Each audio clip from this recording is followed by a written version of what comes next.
Well, I'm Dr. Liz Rylott and I work on plants, plant science.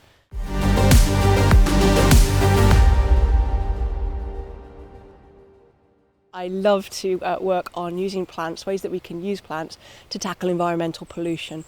So metal contamination in the environment, but also organic pollution, so your PCBs and explosives too. Well, the explosive pollution is a surprising topic in a way, but it's an organic pollutant. Explosives are pollution on military training ranges, for example. Bombs, they have use-by dates. And when they detonate, they don't always fully detonate and particles go down onto the training range. Also manufacture and decommissioning, and this builds up. These are relatively new compounds in our environment, and there aren't many things out there that can break them down, eat them up. And so I'm looking at ways that we can use plants to do that.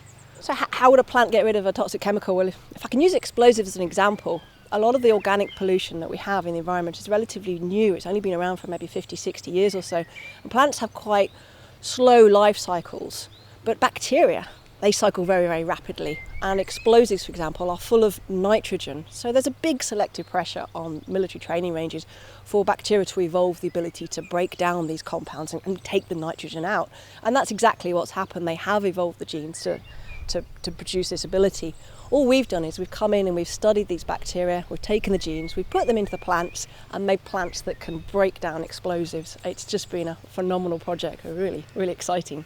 I've always loved plants. I grew up on a farm in Lincolnshire, a tulip farm, and I've always been mad keen on plants. My sisters would take the mickey. On my Christmas list every year I wanted a glass house, which I never got, but I do have a lot of glass houses at York I can use now. So through school I was still very keen. I didn't necessarily get the interest back from the school in plant science at the time, and that was a shame, but I still pressed on. And when I saw that Manchester were offering applied plant science, this was for me, this is a wonderful degree. It really, really attracted me. I got to take a year out in industry as well and just learned some fantastic things about plants. It really, really set me up.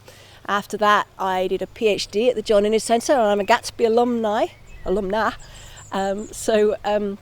That just opened a whole new world, a whole different way of thinking that was really so helpful. And you find your tribe. You realise there are other people out there that feel the same about what plants are like and the promise and how we can do so many things and tackle so many of the world's big issues with plants. So from the John Innes, I moved up to Glasgow, where I worked with Professor Ian Graham, and we were looking at ways that plants can break down their storage lipids in their seeds when they germinate. And a lot of crops, so oilseed rape for example, there's a lot of oilseed crops that this is very important, and we were looking at all the enzymes that are involved in those pathways, and it was a fascinating place to be. To say that I discovered how some of the enzymes were working in Arabidopsis and published that, it was just such a wonderful time.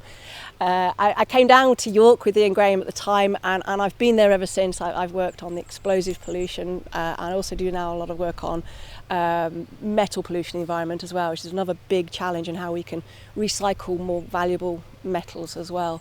So I love it at York. I'm really happy, and I do feel like plant science and York and everything is just, it's panned out really well for me. I'm really pleased. Sometimes you have a seminal moment where something works in the lab and we literally hug, it's post-COVID now so we can, and we leap around and we're excited. Something's been accepted, a paper accepted into science, oh my word.